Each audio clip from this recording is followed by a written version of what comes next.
안녕하세요. 7월 23일 목요일 아침입니다. 말씀과 함께 새롭게 여는 소망의 아침을 시작하겠습니다. E.M. 바운즈는 기도는 가장 강력한 영적 힘이며 복음 전파와 진보에 뺄 수 없는 유일한 활동이다라고 말합니다. 오늘 우리는 마가복음 1장 35절로 45절까지 말씀을 본문으로 해서 예수님의 골방이라고 하는 주제로 말씀을 나누려고 합니다. 예수님은 이른 새벽 한적한 곳에 가서 기도하시고 온 갈릴리를 다니며 회당에서 전도하시고 귀신을 내쫓으십니다. 한 나병 환자를 치유하신 후에 그 몸을 제사장에게 보이고 하나님께 예물을 드리라 하십니다. 그가 경고를 무시하고 이 일을 널리 알리니 예수님이 드러나게 다니지 못하십니다. 가르치고 치유하며 전도하는 공적 사역을 통해 하나님을 영화롭게 하시는 예수님은 그 바쁜 중에도 시간을 내어 하나님께 기도하십니다. 새벽 미명에 하나님의 은혜의 보좌 앞에 나아가 엎드리셨습니다. 이처럼 우리가 심령이 가장 신선하고 활기찰 때인 새벽에 시간을 내어 경건 훈련을 해야 합니다. 처음이자 최고이신 분께 하루에 처음이자 최고의 시간을 드리는 것이 생활화 되어야 합니다. 예수님은 하루에서 가장 중요한 것을 하나님과의 첫 시간에 두셨습니다. 상황과 상관없이 지켜야 할 우선순위가 무엇인지 우리에게 가르쳐 주셨습니다. 예수님은 예수님께 찾아온 수많은 병든 자와 귀신 들린 자를 고쳐주셨습니다. 많이 피곤하셨음에도 불구하고 새벽에 일어나 한적한 곳으로 가서 기도하셨습니다. 예수님은 하나님 나라의 복음을 전하기 전에 먼저 하나님께 기도하셨습니다. 예수님의 기도하신 모습은 우리에게 두 가지 중요한 교훈을 가르쳐 줍니다. 첫째는 예수님의 기도는 어떤 상황 가운데서도 하나님과의 교제가 가장 중요하다는 것을 가르쳐 줍니다. 하나님을 섬기는 풀타임 사역자도 개인적인 하나님과의 교제 시간이 있어야 합니다. 사역자는 예배를 인도하고 회중기도를 인도하며 예배 때 찬양하는 것이 기도하는 것으로 착각할 수 있습니다. 이런 사역자는 결국 번아웃 증후군에 빠지게 됩니다. 하나님과 깊은 교제에서 오는 기쁨과 사랑의 공급이 되어야 능력 있는 사역이 가능하기 때문입니다. 둘째로 예수님의 기도는 무엇을 하든지 하나님의 뜻에 순종하기 위하여 기도해야 함을 가르쳐 줍니다. 복음서에 나타난 예수님의 기도 생활을 살펴보면 예수님은 세례 받으실 때 또 12제자를 택하시기 전에 성만찬 예식을 제정하시던 날밤에 겟세마네 동산에서 십자가 위에서 그리고 부활 후에 기도하셨습니다. 그러므로 예수님의 삶은 기도의 삶이라고 할 수 있습니다. 그리스도인은 항상 하나님과의 교제에 힘쓰며 무엇을 하기 전에 하나님의 뜻을 구하는 기도의 삶이 일상이 되어야 합니다. 예수님의 제자들은 예수님의 뒤를 따라가 모든 사람이 주님을 찾고 있다고 말했습니다.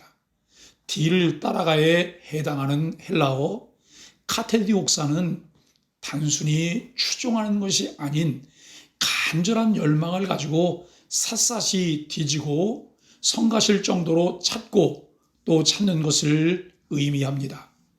왜 예수님의 제자들은 이런 열정으로 예수님을 찾으며 모든 사람이 주를 찾는다고 말하였을까요?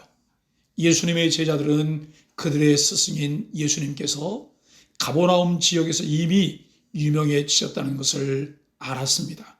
그래서 많은 사람 앞에서 유명해진 스승과 함께하는 것을 자랑스럽게 여겼기 때문에 예수님이 기도하고 계셨음에도 불구하고 주님을 뒤따라 왔습니다. 더군다나 그곳은 그들의 고향이었기 때문에 더욱 자랑스러움을 드러내고 싶었을 것입니다. 예수님은 이런 제자들의 마음을 아셨고 다른 가까운 갈릴리 지역의 마을들로 가서 전도하시고 귀신들을 쫓으시는 사역을 하셨습니다.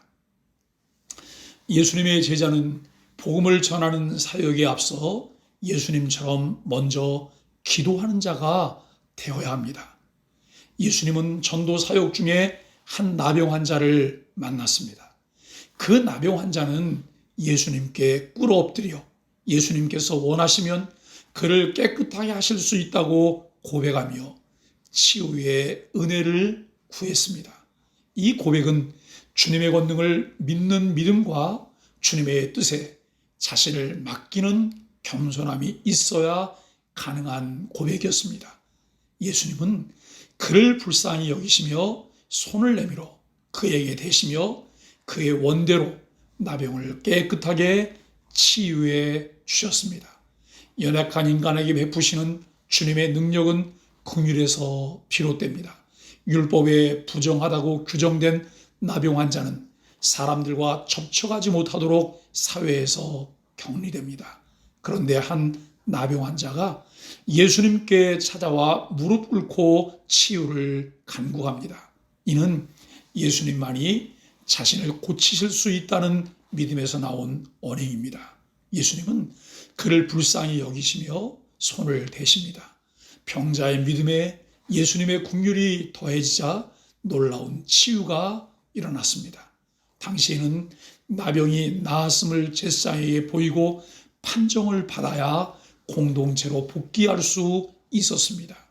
주님의 치유는 사회성 회복, 인간다운 삶의 회복도 가져옵니다. 여러분, 기도의 골방이 있으신가요? 그리스도인답게 살기를 원할 때 우리에게는 세 개의 방이 필요합니다.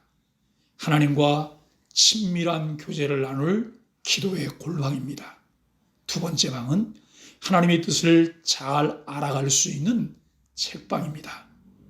세 번째는 서로를 돌아보며 세워줄 수 있는 교제의 방이 필요합니다.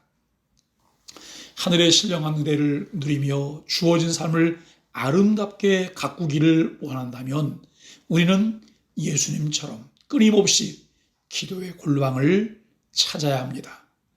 오늘 내가 말씀을 마무리하면서 오늘은 특별히 퀴즈 한 가지를 내겠습니다.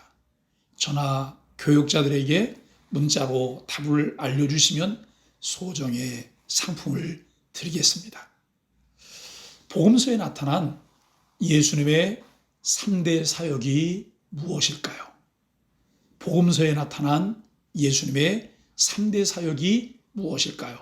오늘 메시지와 어제 메시지 중에 이 부분이 선명하게 소개되고 있습니다.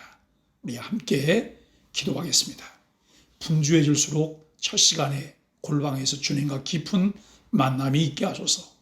주님과 교제의 즐거움을 알게 하시고 그것을 누리게 하소서.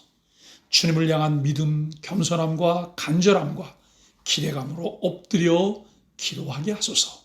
함께 기도하겠습니다.